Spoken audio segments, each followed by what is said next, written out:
Got it. Got it. Hi, Got it. everybody. Hi, everybody, and welcome back to the Little Ones Podcast, Season 3. WTF for wow, that's fantastic. And today we are very lucky to learn from the one and only David Neuman, who is, just an orthopedic surgeon, no big deal. Also, the clinical director and owner of NewYorkSportsCare.com, founder of popdoc.com.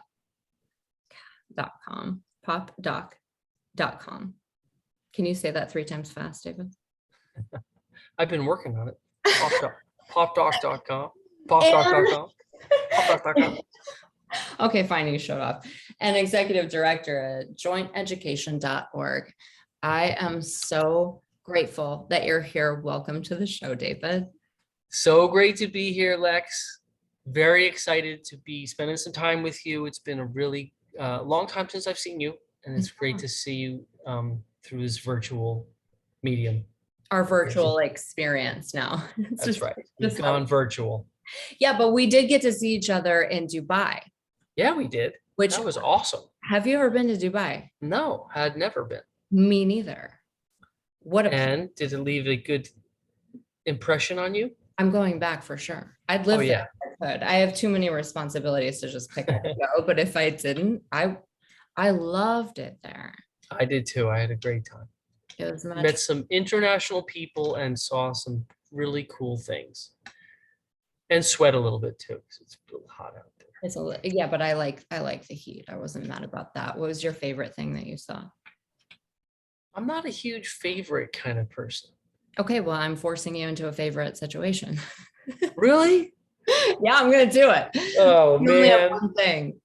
Favorites are so funny because does there have to be just one of them? Okay, well, you can have 3. I like to live life through many, many favorites.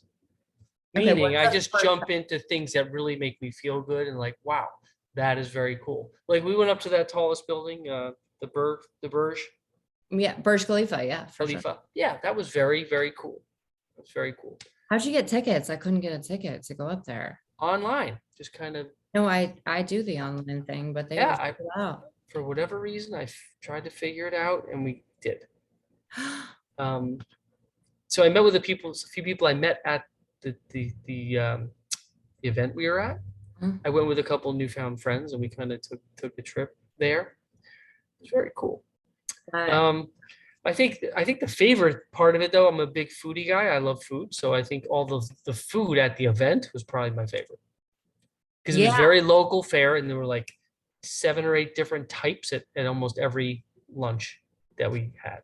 Yeah, awesome. And so for the people who are not there, we were at a health conference that was featuring many people within the medical field, and I feel like it always draws individuals that I deeply resonate with. That's how I met you in the first way, and others who have been on the show, but just people I keep in touch with to this very day, like-minded people who are jacks of many trades and really here to learn, which is unique. I think as a grown-up or an adult, many people decide at a certain point, from my experience at least, that they don't really feel like they need to learn anymore. But this particular conference always draws people who want to learn from every different field and all the talks and all the things, but the food.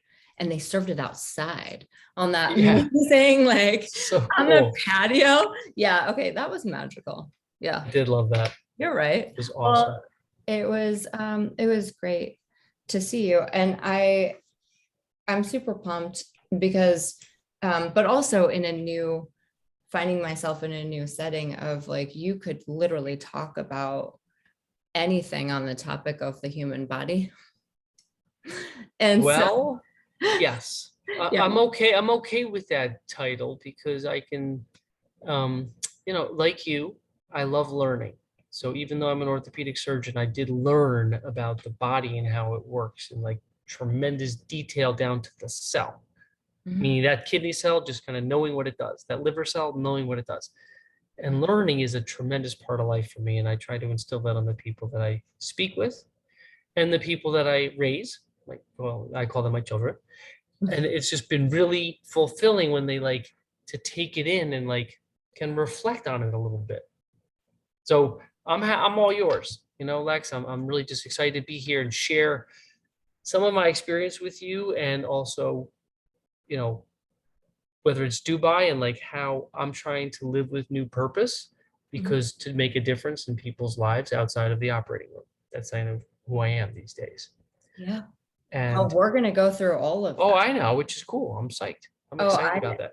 I am so psyched too. We're going to cover a couple things that we've had some questions on, and then we're going to go straight to that, because that's the common denominator, what you just said, with everyone that's been on the show throughout all the seasons, has been, what was that moment where you connected with your purpose, with your background, combined your background, move forward with it in a totally different direction. And all of your knowledge is so vast that we'll probably you're another one. I could do a whole season talking to you about yes, sweetie. absolutely Thanks. everything. Well, maybe you don't like what I have to say about diabetes or obesity. I'm just kidding.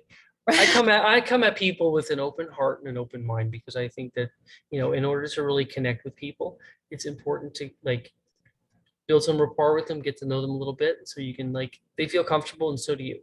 So I think that's an important aspect of why I'm trying and why I'm doing what I'm doing.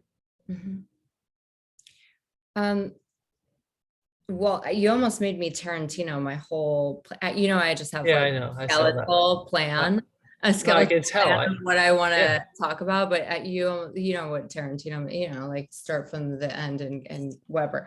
But I actually, no, I'm not going to switch. So here's what I wanted to tell you, that in our little prelim quick chat, I saw your TED Talk. You're kind of a big deal.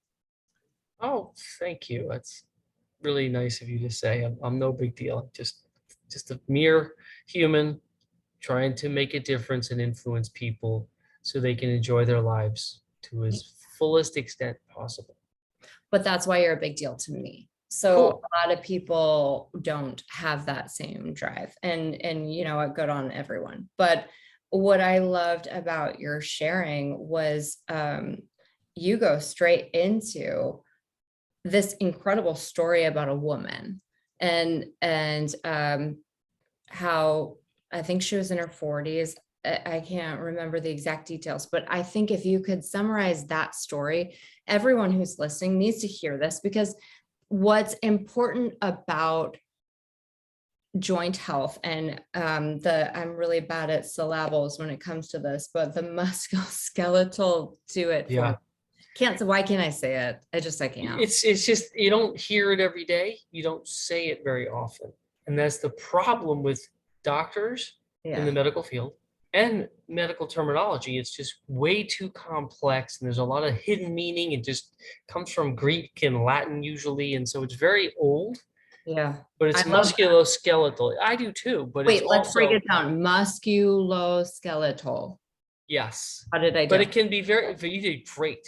And it can turn people off. It could shut their brains off right away when you start musculoskeletal, or even like neurological, and anything kyphosis or something silly like that, or chondromalacia, and people are like, you lost me, right? Boop, boop, well, you just scared me with the last one. It's just because and I part of so I wrote a book on shoulder health, and I made it in like 6th and 7th grade reading level, because that is, unfortunately or fortunately, our national reading level.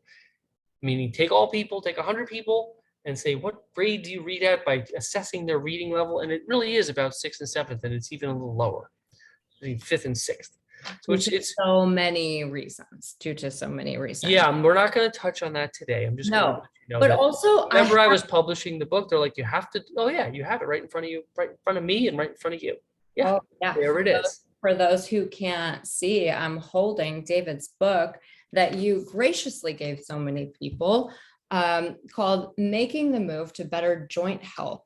And this picture is of an attractive male doing a shoulder stretch. what I love about this book, and I told you in Dubai, was that when I first got it in Vegas, weren't we in Vegas?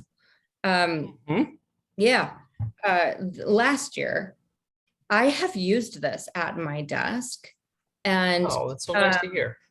and I've used it with my children. I told you that it has very, we have to circle back to this. See how you keep throwing me off, but it has very simple pictures with a simple explanation. And we'll talk about, reading levels at another day. But also if you read an Einstein level, you don't want that when you're at your desk and you only have 5 minutes to do a stretch. You want to do something with purpose, something that will give you relief, right? You want it to be these bullet points. Gosh, I love bullet points. Me too. It gets right to the point. I love that. Tell me the boom, boom, boom. And I will do this supine anterior capsule thing. And yeah, I'm on it like a bonnet. Right? And it makes you feel good afterwards, which is even to me, it's about making people feel good from a physical standpoint. That which I say might make them emotionally feel good, like they're like psyched, and they might feel uplifted or whatever, or feel a little bit better about what they did, who they've seen, or how they feel. But physically, when you have that little crink in your neck or shoulder, and you're like, oh, let me just stretch out really quickly, I know how to do it and what to do, and it actually feels better. To me, that's a home run. That really kind of lands so nicely with me when they say, oh, I did your exercise and I feel better. Even if I spend 6 hours in the operating room fixing someone's shoulder, they don't always give me like, oh, thanks, doc, it feels great. Because you don't see them long enough. You see them, you help them, they don't have an infection, you get them better by like 9 months, they're like, see ya. But in 5 years, you don't see them. Right. I do sometimes run into my old patients here in the city and they're like, Theo, you operated on me like 8 years ago. I'm like, really? How you doing? My first question is, are you holding up still? It's like, yeah, are you kidding me? I'm crushing it. I'm like, that really gives me some goosebumps, make me feel really good. Okay, but you just gave me goosebumps. Yeah, but the simple thing of having, I like giving people goosebumps. It's good. It's a sign of like you connected. Yeah. Connection. It's good transference of energy. Yeah. I like to think about it as such.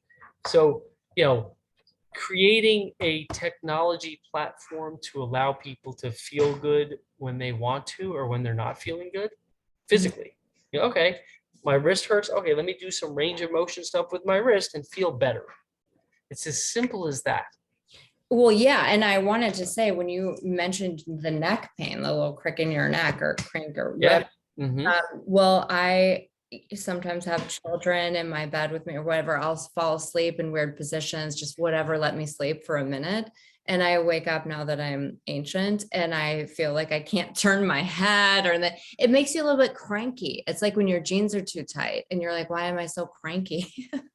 You're just like, so if you can offer that relief when life already throws whatever at you on any given day. What I love about this, not only the bullet points, but it's like every single joint and muscle, it's a stretch you can do in 30 seconds. And then little exercises you can do, what does it say? Like 10 times, 1 to 3 sets of these repetitions.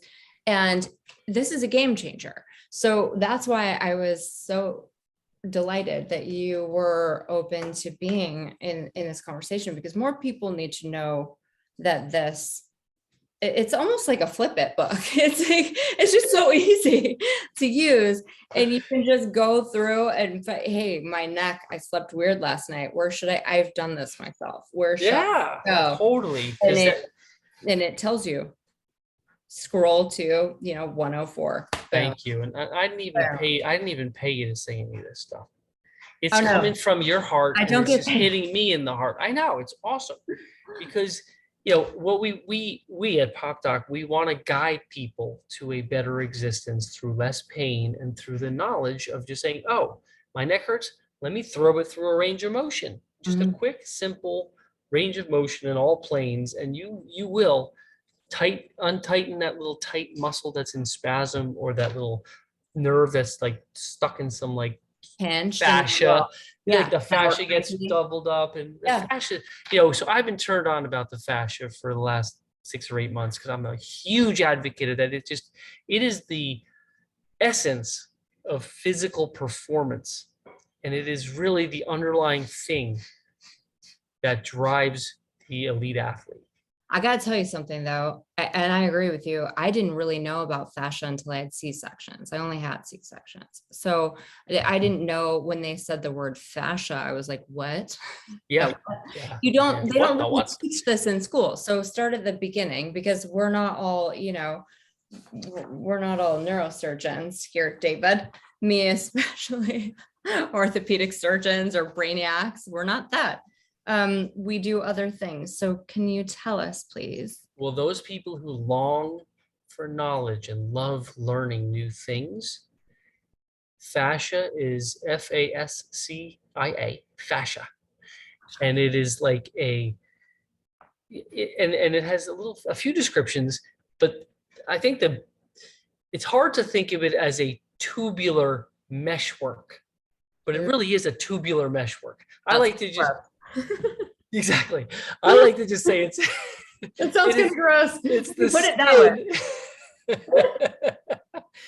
It is the skin under our skin. It is the skin around our muscles, each muscle. It is the skin around our organs. It's the skin around our, the insides of our body are held together. And it's this term called tensegrity, is like this tension-based fascia meshwork, or like a screen that's running all over your body, but it's actually filled with fluid. So it's a tubular network. Well, that just blew my mind, because I thought I had at least a baseline understanding of fascia after that awkward interaction in a doctor's office about my fascia. I was like, hold on, I need you to start at the beginning of what is fascia. What are we talking about in my body?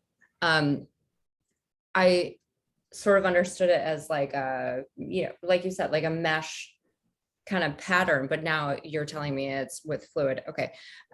Because when you're alive, fascia is 3 dimensions. So it's filled with some fluid. Yeah. And it also has about 10 times the amount of nerve endings that any other organ in your body does. So but that's why it hurts so bad. And hurts, and that's also why you can grab a glass without thinking about it, because your fascia is helping you just grab this glass. It's your muscles are doing the grabbing, but the fascia is kind of like the link between the tip of your finger to where the muscles are in your forearm. And it's like they're all so connected nicely.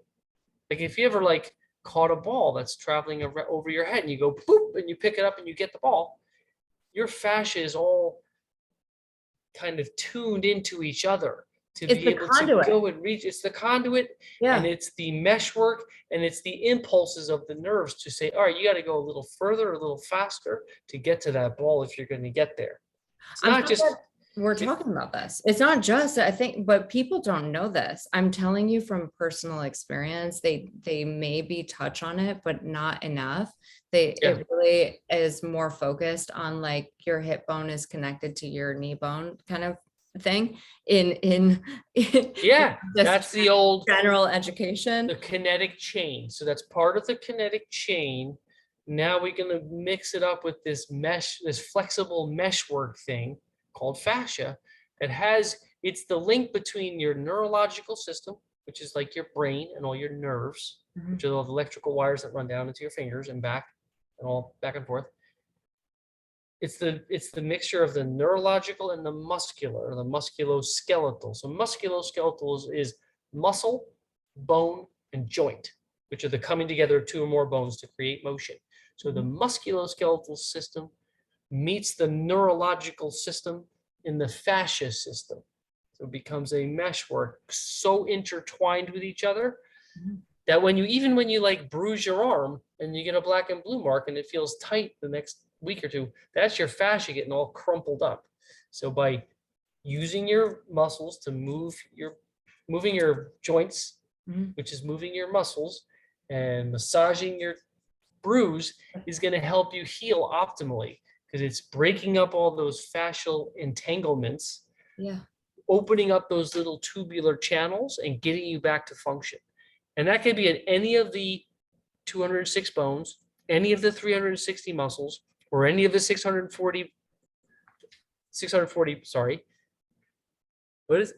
It's 206 bones, 360 joints, 640 muscles. So for any of those conglomerate of the musculoskeletal system, if you do the right thing at the right time, you will bounce back after injury. Okay, this is part 2 of what we want to I talk know, it's like, I just- boom, I got a lot to talk about. about because I'm so excited to be here with you, Lex, and to have this stage to like share some of what I've been buried in the books for like 4 years of med school and 5 years of residency, is to know the musculoskeletal system inside and out. You are literally such a wealth of knowledge that I am as much studying as I have done to be able to have an articulate conversation with you. But and be helpful to the people who need to know about this. I just, I just need to keep us in a place where it makes sense to everyone, because your brain is, you're just like on, especially on this topic, and it's so exciting to watch.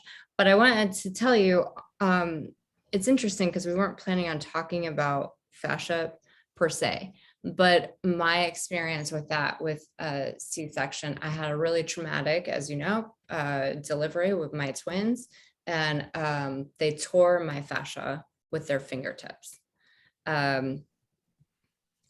Well, Yes, I'm saying we don't have to talk about that part, but it causes a lot of, but like, I didn't know what the pain I was feeling. So it's crazy, right? And you wish you knew what you know now that you knew then. But so everybody getting a C-section should hear what you have to say. And that's why I do this, because for all the women, all the men, all the people who come up after us with, or are in it right now, don't make the same mistakes. Gosh, I hate that. When you make the same mistake over and over again, if we don't share this knowledge, we're going to. So it was super painful. The scar healed fine or whatever. My babies were fine, thank goodness. Everything else was going swimming. But I would get this like pain and tension. And like you said, almost like a nerve, like a numbness around the whole area, but for longer than they said it would after the surgery. And then shooting nerve pain. And the more I read in my basic knowledge of fascia, the more I was like, wait, you gotta like massage this out. Well, nobody tells you that if you aren't willing, or you don't even know what you're feeling. So if you go to your doctor and you're like, I think it feels fine because the scar is healed up. Like, I don't really know how it should feel. You don't know to ask that question. That's right. And you think that this is probably fine, but that doesn't have to be, how you feel. And the massaging of it, I think, is such a massive point that it changed my whole life. Well, especially since I've only had C-sections, so there were a couple after that one too. But it was just like, it's such a simple thing, like these stretches in the 30 seconds you have. But yeah, how it can change your life, and you don't have to feel that pain. Exactly. And you can even perform better in whatever you're performing. Your work task, your recreational task, your task as a parent. You can do it a little better if you have good range of motion and good strength, and your fascia system is trained. It's firing on all cylinders. It's flowing nicely. It's a beautiful thing. And even past injury and past surgery and past, like, whether it's C-section or orthopedic surgery, you can get there. You can get there, and so it starts from getting the surgery. Like, do you really need it? Oh, thank you for saying that. We've talked about this in another podcast. Do you really need the surgery? I wish someone would have told me that a long time ago when I had a foot surgery. Oh, you had one? Yeah, I I was think, supposed to get both of them. Yeah, I modeled for a long time in very small shoes, and it just did some damage to my foot. I had a lot of pain in both feet, and it's actually worse after post surgery. I never did it in my left foot. My right foot, I barely have any.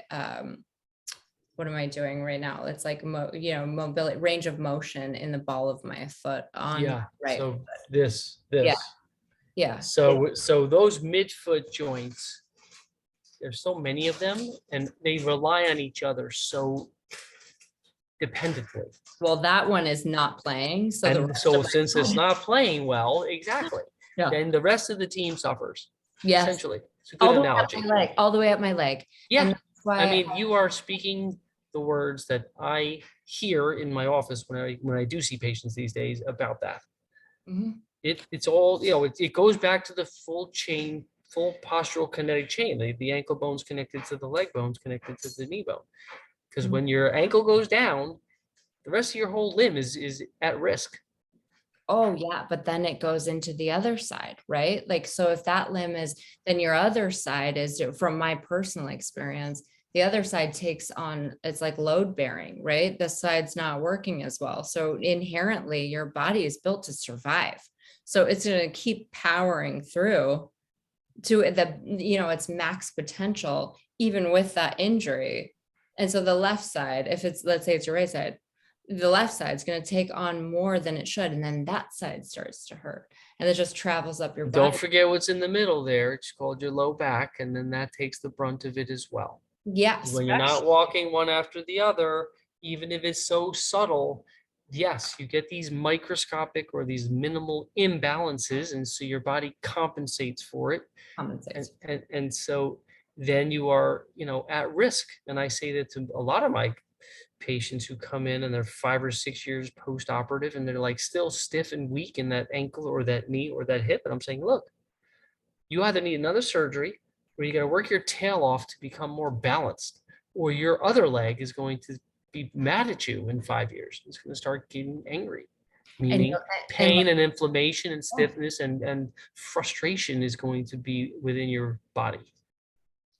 absolutely. And that's what you said. You could potentially need another surgery. So I think that's one of the things, if we're just having like an entry level conversation about your knee bone is connected to your hip bone. If everybody could just hear it, I think what I hear a lot, and growing up too, it's pretty typical to hear people say, I'm at this age, so yeah, I have like aches and pains. It's just, right. It's Yeah. accepted. I'm 40 and now, or I'm almost 40 and I fall asleep in weird positions and I can't turn my head for 3 days. Like, it must be Right. normal. Must be No, normal aging. it must be normal aging. But what if it's not, guys? And I think that's what people need to hear, is that if you have this understanding on our very basic level, not on yours, David, if you could just break it down, what are your thoughts on that? If you, let's say people have lower back pain, you said that's pretty common. So we could go through all the many ways that they could have that pain, but these stretches that you've put together and the ways to counterbalance, is that what I'm trying to say? The lower abdominal exercises, right? To give more strength and structure to the muscles in your lower back. I saw that. Don't think I didn't see that. No, it's tremendous. It's tremendous. It's tremendous. Tremendous. I do like to, I'm a huge advocate in the belief that core is king. When it comes to your physical body, your core is your king. That is your foundation. That is where everything else emanates from. And your gut health to your brain. So it's like, that is the epicenter. I love that. I can, and me, I'm a physical guy being an orthopedic surgeon, but yes, gut health and brain health has to also come from your core, from within, from that deep area. When it comes to the physical side of things, the fascia around your thoracolumbar spine, which is in your low back, where your mid back meets your low back, but not down to your tailbone, but in between there. That is the most neurologically rich part of your fascia. That's like that's your epicenter of your command center of your fascia. So are we talking like 6 inches from my tailbone? I'm trying to, I would really like to get to know my epicenter. That's like where it's at. Well, turn around. No, I'm just kidding. Like, where is So it is like, if you see that your hip bone, not your hip bones, but your pelvic bones, Yeah. which are the bones that are sticking out when you go by your belly button and you go out to the side, those bones, and you circle around to the back at that level, right there and 2 inches above. Oh, right there. So like right above my actual like curve, like where you start, where you start to curve, to when you go from curve to straight, that area. Because the most pressure that a body feels is really that, well, all your so you have 33 vertebrae in your body, and so you have you usually have around 5 lumbar ones, which are your lower back ones, and then the thoracic ones are where your rib cage is, and there's usually 12 of those. So mine's a whole dumpster fire. We'll talk about that between later. that 12 and the 1, between 12 and 1, that's where almost the most stress is. Because you have your whole upper body weight, and whenever you lean to one side or lean to the other or lean forward or back, that whole weight is being all pushed through that lumbar spine region because there's not much physical structure to support you. Yeah, it's Newton's law.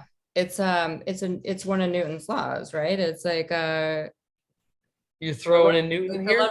Well, because I'm in flight school. We just talked about this. I'm gonna throw Newton in, but I feel like a lot of people understand that it's a weight plus volume.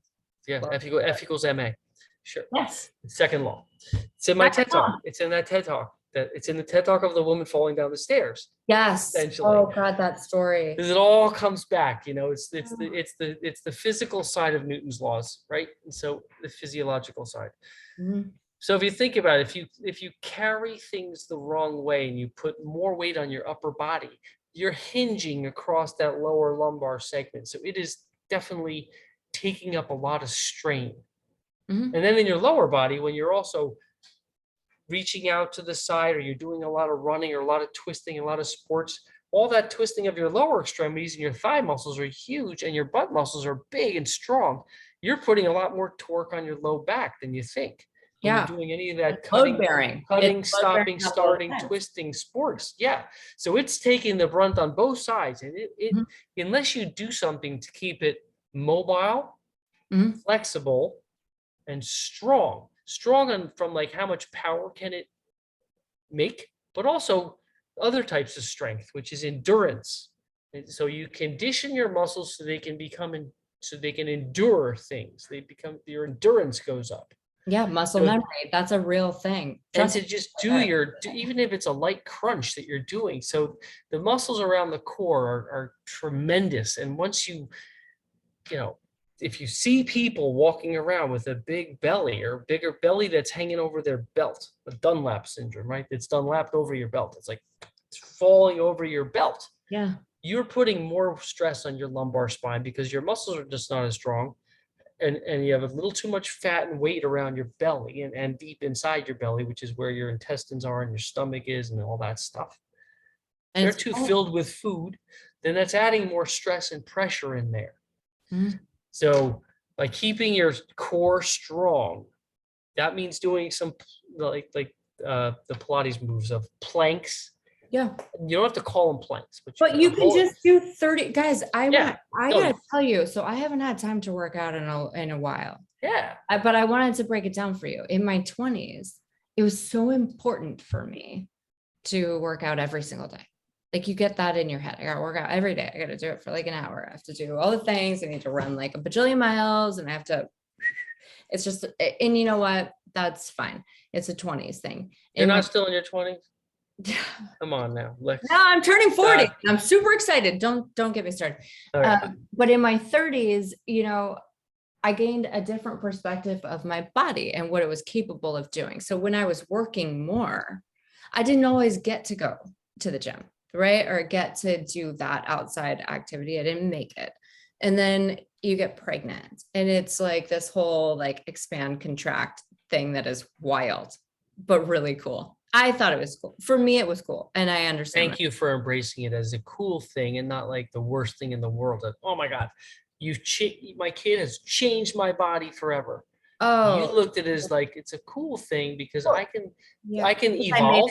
I made a human. So like Yeah, you I made a did. few humans. That's kind of like a big deal. But I understand, and I'm very empathetic to how other women perceive it, because it is at first very bizarre, right? Like I've always been kind of the same size for a very long time. But then, just buy bigger jeans. Ladies, just buy the bigger jeans. Don't worry about it, and just move and like try to embrace it. That's the tip. But in my 30s, it changed from my 20s, right? I had less time, but a stronger appreciation for my body, and a deeper understanding of that muscle memory that you just mentioned, where maybe I didn't work out every day. Maybe it had been weeks, and then I go back, and it's like your body remembers how to do it if you're doing it correctly. Mine did, fortunately. But now when I'm almost 40, I barely get to work out, but my life is a workout. I run after my kids. I am carrying equipment and supplies, and I do need to circle back to working out, but I don't want to be in a gym anymore. So see how you evolve to you just have different priorities and different amounts of time you can allot to that. So why I wanted to bring that up is I think no matter who you are, what age, you think that working out the things that will be beneficial to your musculoskeletal System. Awesome. Well, yeah. Well said. She can be taught. Is that you have to allocate this certain amount of time, and you have to throw around a certain amount of weight, and you have to exert yourself to a level to be strong. But actually, that has not been my experience.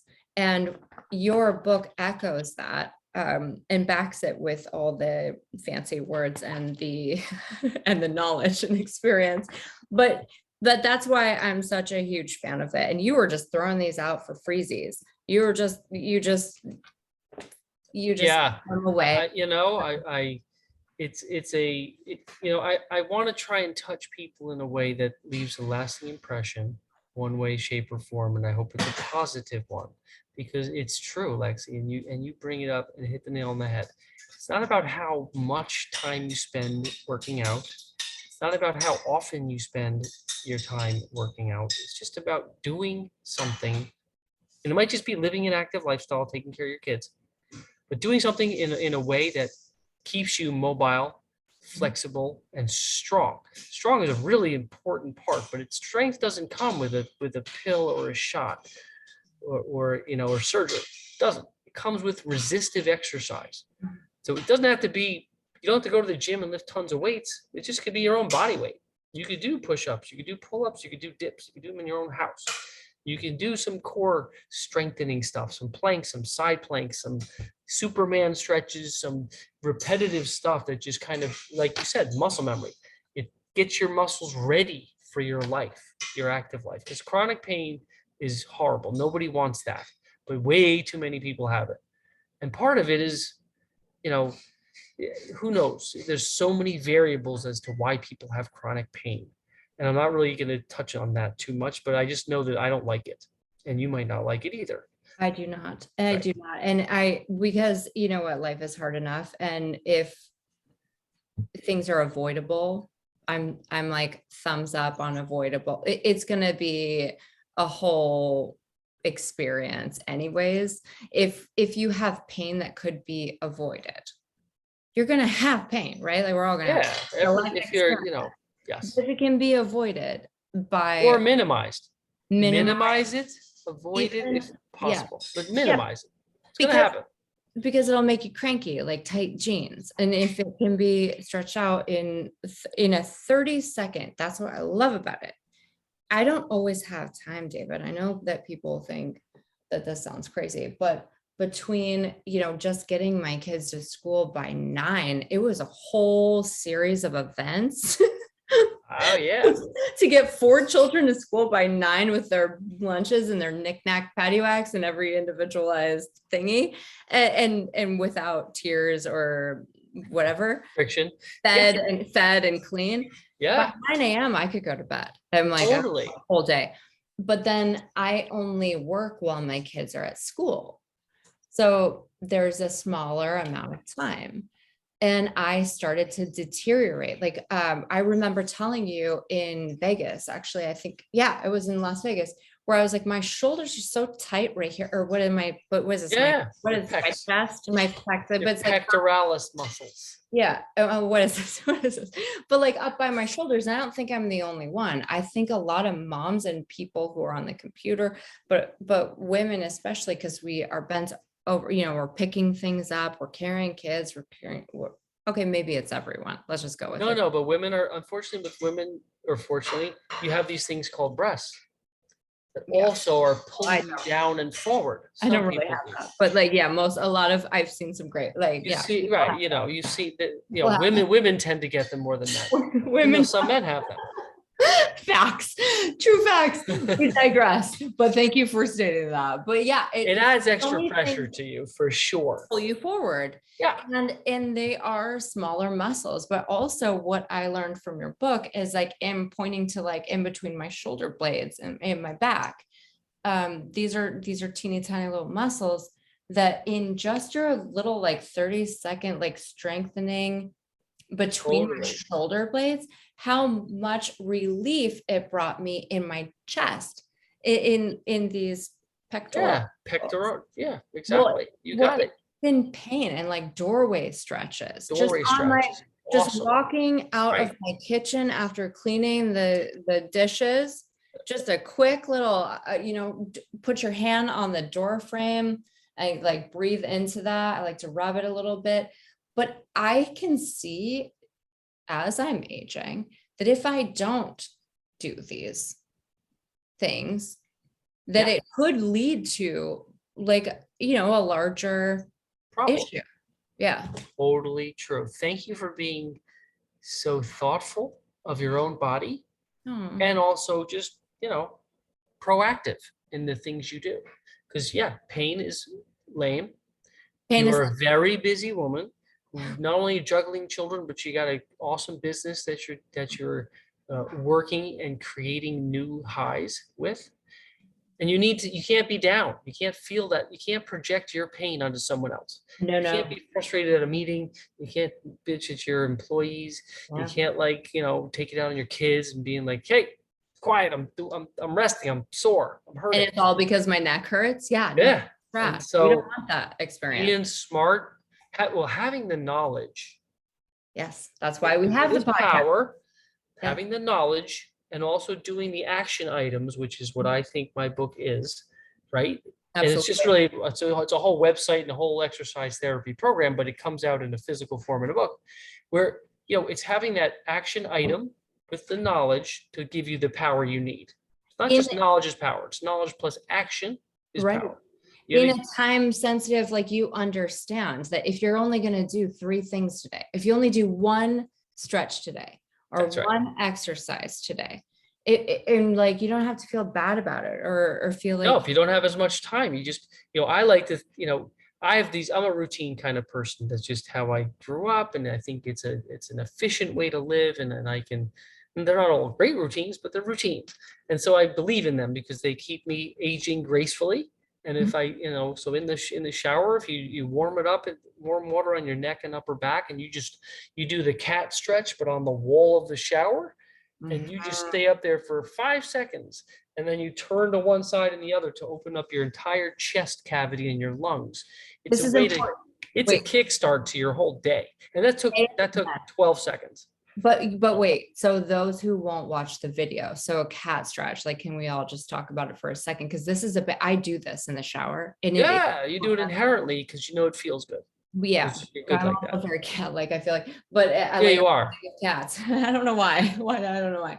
But okay, so if you've ever seen a cat Yeah. after getting up from a nap, and it just like They puts do its that hands arch. out in front of it and it Yeah. arches its back. Yeah. And so So put your I do hands the above same your thing, but head. on the wall. So you crawl up the wall like you're crawling up the carpet, Mhm. and you get as high as you can, and you count to 3 or 4, and then you arch your back a tiny bit, and Yeah, then I like this is important. So I like to stretch to the left side for a few seconds, and then back to the right side for a few seconds. So yes.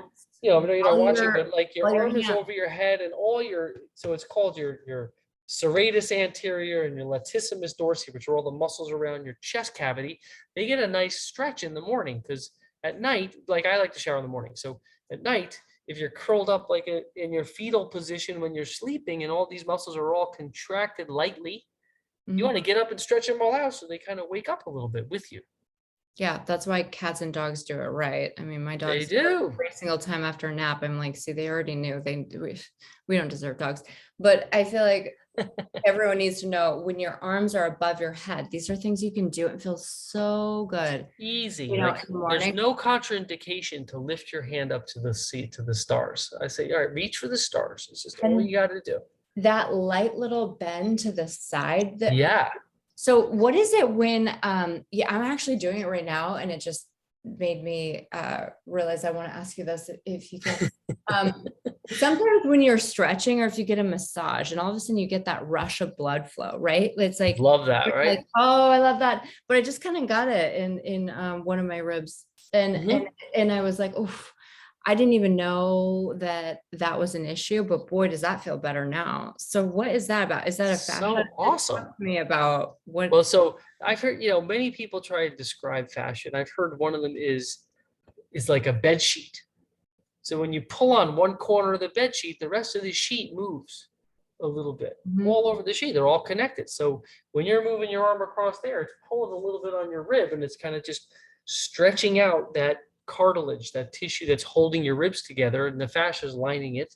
So yeah, and it's something like that. I always like to think that when you do a stretch on any specific muscle, you are wringing it out like as if you're wringing out a dirty piece of towel. And Yeah. then when you fill it up again with water, or you release it, it gets cleaner. You But bring that's in how new I stuff feel. and you get rid of the old stuff. Yeah. It's like, but I feel like I get like more circulation in that area Yeah. too. When you like in the beginning when you were pointing at your arm and you said like if you have a bruise that's kind of a bump, and if you can do all the exercises and stretches, but if you don't massage that out, I mean, from my limited knowledge, I feel like that's how you break it up to get that circulation back to Yeah, what I'm it feeling. can entangle in there. Yeah. Yeah. A very similar thing for Well, they sure. don't teach this in school. No, Okay. it's really, it's from just having to learn like the circulation system down to like the Mhm. arterial or the capillary, and just how where you're basically in the basic sense of things, it's where your oxygen and your CO2 get exchanged at the muscular level. Mhm. It's that one muscle cell, which is a long cell with a lot of nuclei, but when it makes ATP, which is your little energy, it gives out carbon dioxide and lactic acid. So the Ah, carbon dioxide has to get out of your cell. So yeah. and it's carried in and out by blood, the red blood cell. So Yeah. when you're wringing out that old muscle that's tired, and you bring in and then you release it, new blood just passively flows in, It flows. bringing new oxygen, bringing in the nutrition you need, getting rid of the waste that you don't need, but that your body makes anyway. Mhm. So there's Oh, no reason so cool. there's no reason not to just like extend and flex your fingers too, because it brings blood down into your fingers. Yeah, and your wrists and your elbows and your shoulders. So it's all of them are part and parcel to a healthy lifestyle, or a lifestyle that enables you to take care of your 4 kids and run your business and go shopping and cooking and cleaning and and gardening and dancing and whatever you like to do. I do all those So things. good. I know I know. know that. You're a jack of all trades. But no, but I know I have to do that because I love them. I'm a jack Yeah. of many trades, master of none. Just one of those. Well, Yeah, mastery is very hard to come by, and so it's about we live our lives to become masters as time goes on. We're really always working on it. It's always self-mastery, process mastery, or human integrity-based influence mastery. So you want to try and master these three things so you can really live life with the most purpose as possible, and you positively influence the people around you. Wait, yes. Can you say those three things again, just a little louder for the people in the back? Like if we only do three things, if we only do three stretches and we only focus on those three things, what? Well, it's about achieving and striving towards mastery. Yeah. So it's self-mastery, meaning yourself, understanding yourself at such a deep level that brings you internal peace and also fortitude or ability, strength. And then it's process mastery. That means whether you're making your kids lunch or you're going on a Zoom call or you're taking your car to the car wash. Or all that process of doing it in an efficient manner where you can achieve it without fail and without, struggle or friction. That's awesome. You want to strive for these types of things of mastery. And then the last one is human integrity-based influence mastery. Do you want to say those things that rise people up from the ashes, help them overcome their struggles, and allow you and they to go together to a higher place of being? You've influenced them in a way that makes them feel so good about themselves, or where they just were, or where they're going. I just want to tell them that, I feel the same way. And I got fortunate enough to find some great people who have answers to the questions I have too. So I lead with my story and my pains and my whatever, and say, if this resonates with you, yeah, I got to meet David Neuman and I got his book, and I'm going to get you one too, because this makes me feel good. That's the third component, right? The rest, I just try to stretch and breathe. I try to make friends with water. Love that. I'm trying to make friends with water. No, it's important to be friendly with water, because water is what drives us. Yeah, it's getting very boring, but I'm working on it. I like to spruce it up with when you've lived for 40 years, you've been drinking so much water. I've been drinking water forever. It doesn't change size, color, frequency. Like it doesn't change. No, but a little, wait a minute. We did touch a little bit at your local water source, how it's not always in your best interest. Right. Depending on where you are in the country and where you are getting your water from. Oh, it's so important. This is why okay, so guys, we had a sidebar conversation. I always like to have a sidebar conversation with every one of our guests before recording, so that I can say, hey, how are you? Exactly. and just not go straight into it. Because every single one of you I've met before, and I adore you, and I am so grateful to share your knowledge with other people, but it would be weird if we didn't have a conversation about my water source. I don't know if I didn't have a hi, how are you conversation, but we did get a little bit sidetracked with my local water source. I just believe that filtration systems are important in homes, and I don't care where you live, because water is important. But anyways, I can't make friends with it. So I wanted to. Don't forget to drink it though. No, I don't forget. Not you. I'm talking about whomever's listening. Yeah. There's about 70% of Americans are dehydrated at any one time. And it can be the tipping point, that straw that breaks the camel's back for your heart attack, for your stroke, for your obstructed bowel, for your urinary problems, for your dementia. It could be it could be a part and parcel, a variable in the mix of all things bad. Yeah, because we're like 70% water. Well, so is the earth. Yeah. And I think I don't know that percentage. That's a great question. Thank you. About what percent of the body is water. But I know the earth is 70% water. At least that's what I learned in grade school.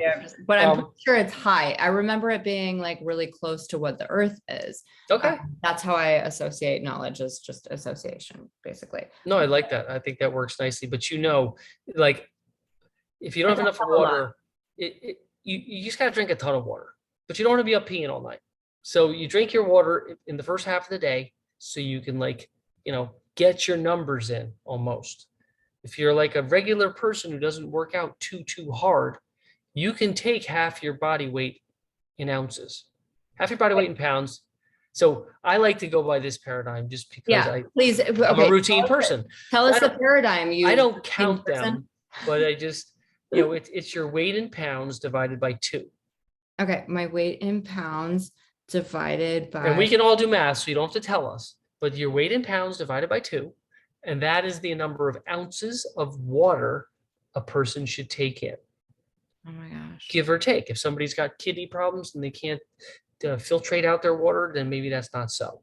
If somebody is a ultra marathoner, then maybe that's not so. But generally speaking, and soda and juices, they don't really count because they're so filled with garbage that they actually pulls water from your system. Okay, he's saying that this, gives guys, it back to you. You're saying this because of my Gatorade. No, Gatorade has no fruit juice in it. Gatorade's actually very, very good. No, but I mean, not the one I'm drinking, because I have it in my mug and it's blue and but it is not just water though, as you know, nor does it have any fruit juice in it. So it's just a chemically made water liquid thing that has some minerals, some vitamins, some nutrients, and some H2O in it. Water is H2O. And so so it's the ounces. That's the answer. The key is just drinking enough ounces so your body, I liken it to, it's the oil in your car. Yeah. It's not the gas in your car, the electricity, because that's the food that you take in. But the oil is the lubricant, the lubrication. So by moving your body and drinking enough water, all the cells that make the lubrication for your joints are happier. They're spitting out that lubrication. They're keeping you nimble, not creaky and cracky like the Tin Man, but they're making you less friction in your joints, allow you to get full range of motion to achieve those things you want to do. I love this so much, David, because of the things, like the questions that I had were driven by our user base, and they were all regarding obesity rates and ways to combat that if life is busy and they don't have time, and then they start to feel bad, and that feeling bad creates like other chemical reactions in your body, and it just perpetuates the bad.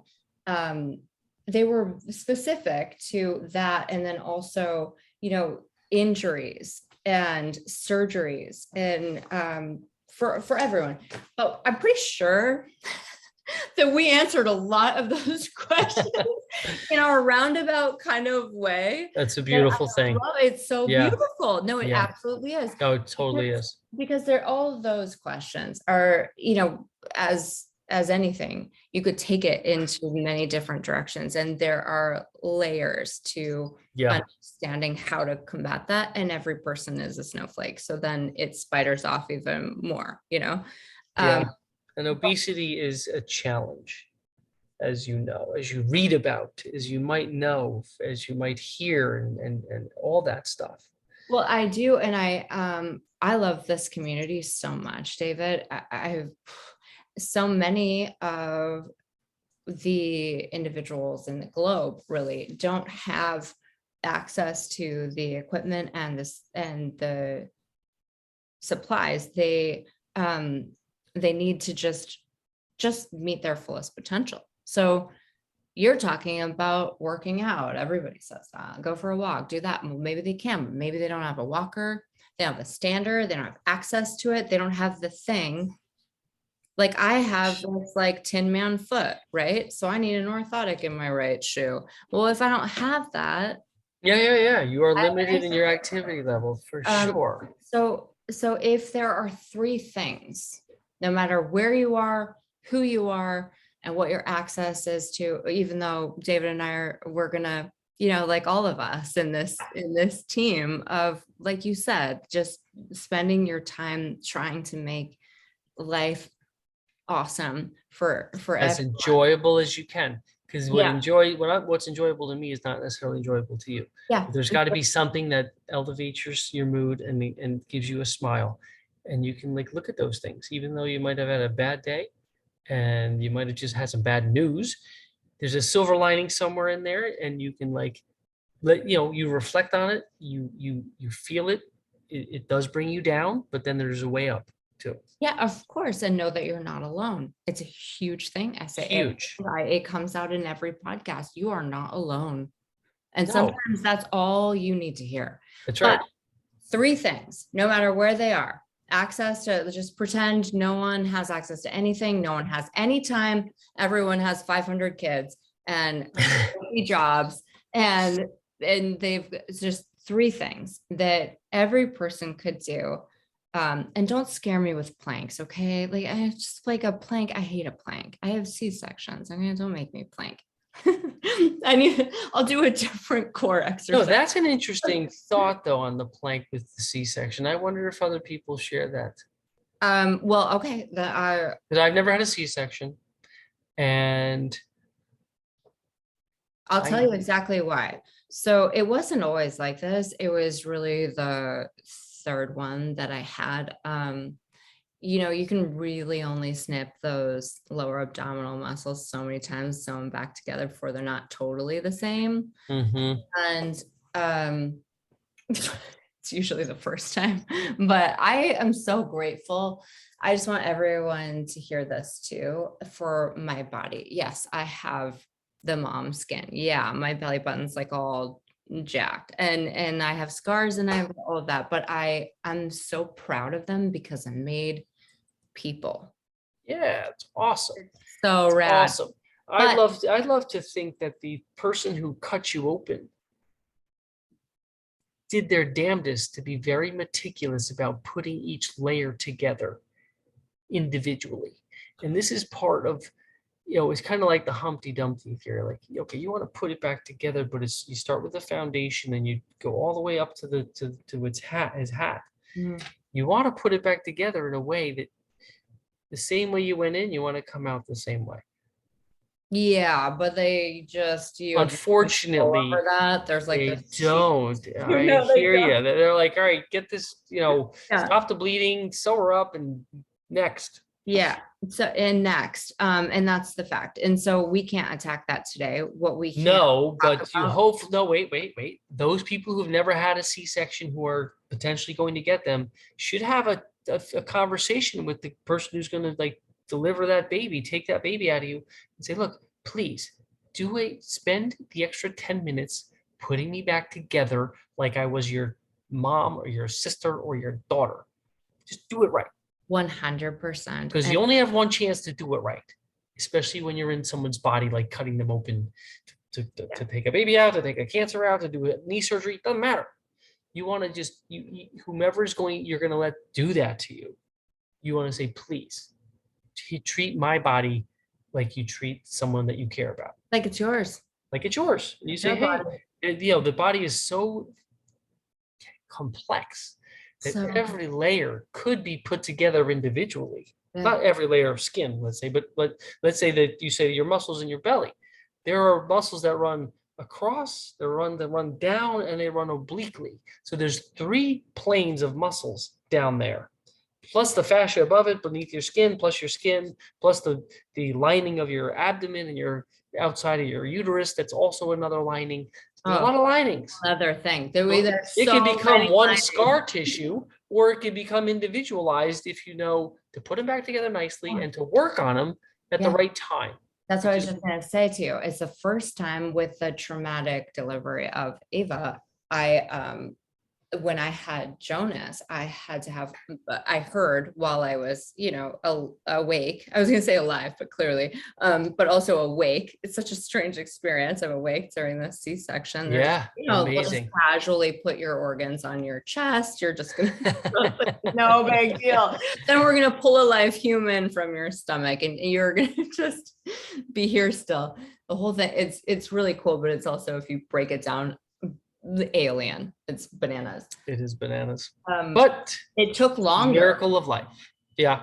It took longer because of the scar tissue from that first. I had so much once they got in there. And that's why, what you said is I always tell people, never be afraid to ask your doctor or say what you feel to your doctor. Please, There's it's no so such important. thing as a dumb question. There's no such thing as, the wrong thing to say. If it's how you feel, it's right. And it's their job to tell you. And if you don't like the answer, ask again. And if you No, like, if you only get 70% of it, but you want 85 or 90 or even 100, say, hey, can you repeat that again? Can you change the wording a little bit? Can you help me out with this? Give me that distinction that you need to let land into your brain that you understand. yeah, Especially at this day and age, where you got to see more patients as a doctor because of the insurance and because of it is. overpopulation and because of sickness in this country. You say, hey, I'm a human, you're a human, you're helping me, you're giving me guidance. Please answer my questions and let me make sure I understand them before I leave. Even though when you leave, most Americans forget around 75% of what's told to them. So you almost like you have to audio tape it or videotape it. Like, let me hear this so I can listen to it again in 2 days when I forgot what you said about what ointment I use where, or what I do there, or what. That's a hot tip. I always have paper in my bag and a pen. We already talked about this. I like to write things down, but yeah, audio tape.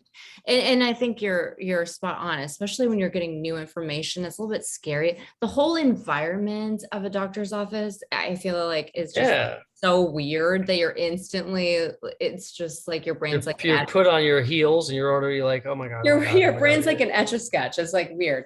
And then they're going to tell you something that maybe sounds scary and the whole thing is gone. So yes, great tip. Audio tape and voice recorder. I like those. Yeah, it's easy. It's on your phone too. You say, let me just voice, because I'm going to forget this. And it's very important for me because I want to make the change that's necessary for me to optimize my body, to get success out of my existence on this earth. And the part of it is I want to be healthy. I want to live a long time, not reliant on things, as long as I can. And do the best I can to have that kind of freedom of motion and pain free. This whole thing about all of us feeling like it's totally typical to have aches and pains constantly at a certain age, to we just dismiss it. I've always said that, and I hope someone else uses this, but usually I feel like they just breeze through, doctors being they, whatever they need to say. And I don't even think that they really mean to do it a lot of the time. I think they just have said it so many times that it's just like, blah, blah, blah, it just comes out quickly. So I always say, time out. Long time listener, first time caller. Like, I know that you've said this X amount of times and I get that, but it's my first time hearing it. So can you just start at the beginning and really break it down for me? Because remember the first time you said this or the first time you heard it, that's the experience, that's the life experience I'm having. So let's just start from the top. And there is no shame in that game, and they will do it. I've not had one doctor ever say to me no or anything rude. They honestly always look at me like, oh gosh, yeah, right. Because you guys are great people. You're there to help people. But like you said, you're in also a machine, like we all are. You got to go, you got to do the thing, and you just keep it moving. And it's okay to take a pause and say, hey, human, also human. That's human. right. Please guide me. Yeah, let me hear it. Let me make sure I can repeat it back to you, or just take a quick audio tape of it so I can know that it's there for me. But you guys are intimidating. Yeah, I suppose that's what they say. I don't know why. We're just regular people. Let me tell you, because you go to a whole lot of school. Yeah. We're held to a higher standard in society too, which is unfortunate. Yeah, well, it's got to be really strange for you. But it like, from an outsider's perspective, you also can operate on human, which I personally, like, I had to give myself an EpiPen shot once, and I was like, like, I just like, it was so intense. I mean, I don't really think, you have a skill set that I don't. And that alone is is intimidating, but it's very important to say that from you, Sir Surgeon, that you feel human too. And Oh, yeah, for no that. doubt, no doubt. It's true. Okay, so the True. three things, bring it back. The three things, if they can only do three things, water, I think you're gonna say, but I'm gonna let you do the Oh, no. Oh, you mean, so the three things I if they need a have little no more. access Yeah. to Mhm. any equipment, any working out, no weights, no nothing. If there are three things, maybe it's a stretch, one single stretch and water, plus like I don't know, the three categories that you mentioned, one from each. Well, I would say, yeah, I mean, water is imperative. Yeah. Water is don't one like of those things in moderation, water in moderation, but on a daily level. It's I've got to been be a having, daily thing. It's got to be a routine almost. It has to be something that is part of your life. oh, I carry it around with me. I just need to like put more of it in my You, yeah, you, um, yes, everyone's different, lemons. but everyone still needs it. Lemons, Yeah. other citrus fruits, Right. strawberries, raspberries, whatever it might be. Bubbles are even fine. Oh, okay. Well, then I'm fine. You know, I'm give you a probably little more fine. gas. You're probably fine. I Plus, you're feel fairly thin, so you don't weigh a ton. thin. I am strong like an ox. Anyways, No, strength is One- another whole thing. So that's number one, right? Number two, okay, water. get to know your body. Yes. So spend some time learning about what your heart does, what your lungs do, what your kidney does, what your liver does, what your muscles do, and your brain does. Mhm. Just learn about them and want to take care of them. Because you only have one body, and you can treat it like poop, or you can treat it like it's a temple or a religious object. Oh yeah, I do. You got to, you only get one. But I feel like this is another important thing. People have been taught from that if you are not fitting in the mold of this healthy body, or you don't look like this, or you don't, your brain doesn't work like this. Like when they told me I'm numerically dyslexic, and you're instantly in the way that the tone that they give it to you in, you are made to feel like you're not functioning the way that I was supposed to, or the way that the majority is. You feel weird, or I did, at least in the various different moments in my life that that I'm now very well aware of, and I really like these things about me. Of course, that's what makes you Lexus. But I think most people have not, thank you. They have not been given the opportunity to hear that, of course, everyone is different. Yeah, you are. Everyone is. You're And supposed so to be. that's what makes life beautiful. So Really. It's get just in. all the diversity in the world and the Yeah. different types of people and the likes and dislikes of each of them. Let them be that way. That's Oh, well, perfect. it would be atrocious if we didn't have that. It would just be really boring. But we need to really talk more about how those differences are what is so exciting to me. But like you said, getting into your body and saying, like, I have Raynaud's syndrome, right? I have I have a circulation disorder. I've had a foot surgery. I've had a million C-sections. I have all of these things, but I know now this is my body, right? I've got some war wounds, okay? But I'm really proud of them. And I just use myself as an example because I've found that by starting with my own story, it makes everyone else know that there's no shame in this game. Right. I'll tell you exactly No, what I is like how you share. It's a going great share. going on with me, and know So that is that, do you feel that the hot weather helps you with your Raynaud's? absolutely, Absolutely. 100%. It's awful in the winter. I haven't even had to take, I have to take like a blood pressure medication in the winter, like a really low dose of some kind of trash that gives you swelling in other places in your ankles, whatever. Yeah. And also makes my heart feel kind of like a palpitation, but So you don't have to take that if you had a hot weather all year round. I don't take it. I know. Oh, I'm done.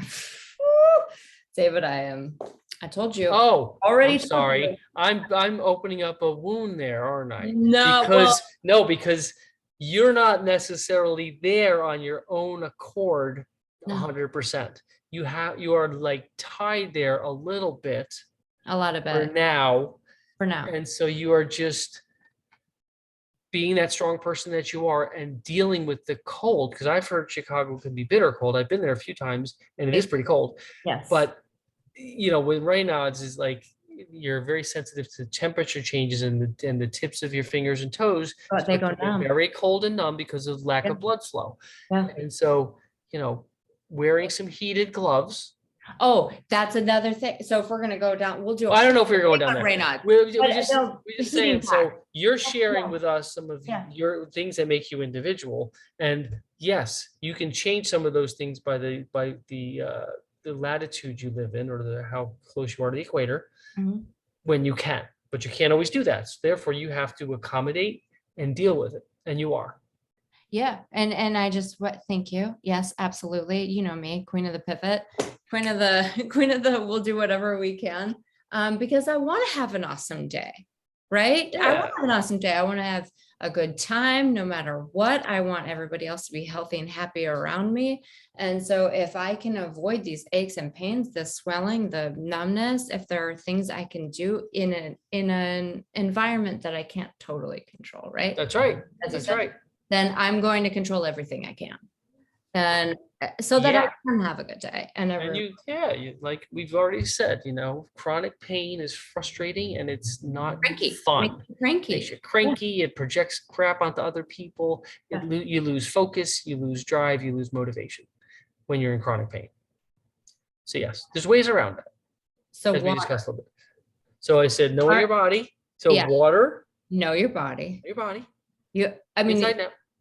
Because that's a big one, right? Because like your body's so complex and big, but I'm just telling you. and know that You said three things. You didn't say how big or small they have to be. That's it's a big one. supposed to be different. I want people to just Yeah, embrace your differences. yeah. Embrace the things that you've been through and say, I have had X, Y, and Z, but I'm still me. And I'm still happy to be me. Because, you're not going to be happy 100% of the time, but No. you want to be able to know who you are to get yourself out of that time when you're not as happy as you want to be. Yeah. And even physically fit or obese or whatever. You have the power to change. And I tell patients who are carrying a little more weight than I think they should, it's your body and you can do it, even if it's 1 pound a month. It doesn't have to be like overnight, boom. You just change those little things so it equates to 1 pound a month down. You want to trend down. Just change one thing. That's all you have to do. Could be just one thing. 30-second workout. Why is it think it has to be this I'm not have to be a 45 to 90 minute time suck every day or 4 or 5 days a week. It doesn't have to be that way.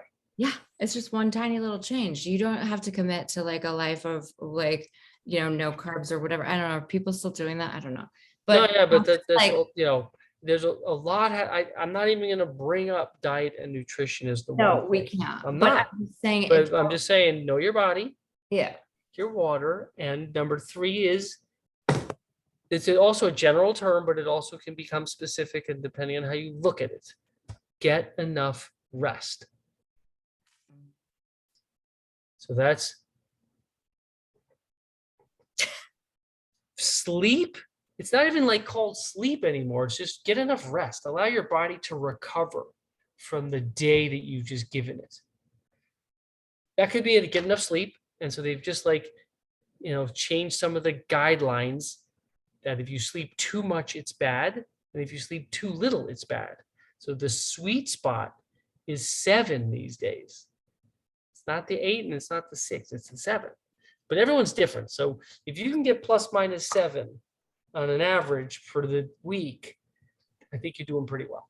That's what I was gonna say to you, is that like everybody is different. They have to hear that, because if I slept 7 hours, which I would have to be heavily like melatonin in order to do that, I would have to be tied down. Would you ever take a nap? No. I meditate though. Yeah, well, it could be something as I was going that way because of if you can get yourself in a dark room where you you slow down all the external influences on you Yes. for 10 to 20 minutes, that speaks volumes. I believe. That's what I do. I mean, that's part of the rest. But if you work out really hard, let's say you're if you're a young person like high schooler or you're college or you're like a semi-elite athlete who like loves to play their one sport or two or three sports, and you're really tired after playing one day, don't go and beat yourself up the next day. Allow your body to recover through the hydration and through the rest component. Like if your knee hurts, don't go out for a run. It's not the right thing to do because your body has to rest a little bit more so your knee doesn't feel as bad. That ain't it. You have this really great stretch. What is it? What do you call it when you like you cross your one foot over the other, or like that hip stretch? If your knee hurts for your IT band. Yeah. That's what I feel like. It's a great stretch. I do that stretch every day, and it takes 7 to 10 seconds. It's like, and you're just forming a big C with your body. And you're throwing one hand over the other and you're going all the way, you're sticking your hip out and then you're crossing your legs at the bottom and you're putting your ankle on its side. So you're making a huge C. I'm going to include this in the blog I'll put together on our chat, because cool. I just have to write it down really quick. Because these little things, oh my God. Okay. Yes. Don't go running if you're hurting. Yikes. That's silly. KISS. It's a marathon, not a race, honey. Like we are not supposed to feel like every day you have to do. That's what I learned in my 20s when I moved into my 30s, is that I actually don't need to do. Well, that's also the thing that we really didn't touch on at all, but I think it's a huge component on what drives people. It's like, what are their expectations? What is the expectation of that individual when it comes to like where they see themselves in an hour, 5 years, 15 years, or 40 years? What are your expectations out of life? Kind of, you can be like a big workout buff person. When you look in the mirror, you got these crazy muscles and you got your 8-pack and you're like, yeah, I'm on top of the world. But what are your expectations out of that whole thing? You want to beat your body down, you can. Not that working out looking like that beats your body down, but could it be? Maybe. Well, it depends on how you do it. Yeah. And how you do it and how often you do it and your genetic makeup and what you do and what you eat and how you drink and all that. There's so many components. We're playing a long game in this one body that I'd hope so. We're playing the long expectations are, I'm not going to have 2 cheeseburgers today so I can when all you need is one. Why do you want to have 2? Who are you doing that for? Yeah. What are your expectations when you do that? Yeah, well, I think we're going to talk about this another day, because this is really, can we do this again with me? Because I'd love to. I'm a huge, I love talking to people like you, because you're really, you help me get it out of me. You like draw it out. You're a great interviewer and I appreciate spending time with you. Thank you. Likewise. Wow. Thank you. I just feel like there's the educational component that we really, I don't know how old you are. You already said you're aging gracefully, which I concur. You are. But I feel like in our generations, we weren't given this very basic information about just, instead of looking out to books or doctors to tell you exactly what's going on with your body, first be inside your body. And know yourself first. Know yourself. They don't even teach that these days, unfortunately, as much as they should. Well, they're getting better, but it should almost start when you're really like in elementary school, when they're already starting to do that. But they got to do it a little bit more. It's so important. It's so important. Really important. My body temperature is a little bit lower than whatever the average is. Always. It's always been like that. I'm like reptilian. But if I have a fever, I'm at like 98.6. Like I have a low grade fever, Right, that's right. It's just how I've always been. And I have to know that so that I know when I have a fever. Yeah. Totally. When, it's a little bit different. I can't go off of that other stuff. And why would I anyways, when everything else is different? So I think by just talking about it, somebody out there needs to hear that that's just truly how it is and that it's all good. Yeah, to embrace yourself for who you are and what you are, no matter what you have been through, no matter what you are up against currently, or no matter what you might be facing in the next year or so. If you're starting a new job, moving, getting married, going to school, you just know yourself and say you are strong enough to get through this, and you shall. That's right. The orthopedic surgeon turns like founder and all these incredible book writer, angel, human, kind person, and dear friend. You're of so mine. kind. Thank you. Oh, And it's awesome spending time with you tonight. Or today. likewise. Tonight. Thank you for Yeah, spending it's all great of to this see you time. through this video thing. I know, right? It's just also very. And if I'm in town, when you're in town, I'd love to see you. I'd love to like say hello and catch Oh up. yeah, I will. Our favorite drink of water together. You know, we could do something like that. Water. Yum. I can't wait. No, totally. No, we're doing that. We're watering for sure. Sure. I will. So the 15th, I'll be in New York. I'm coming to town. Cool. So, With open arms, we're here to accept you. oh, thank you. The I will bring gifts. Bearing gifts. David, Awesome. thank you. Your physical presence is gift enough. You know that. Oh, the divine in me honors and sees the divine in you. Thank you. Awesome. You rock. You Keep up rock. the great work, and Likewise. can't wait to see you again. Buenas noches. Thank you so much. Adios. Ciao. Ciao.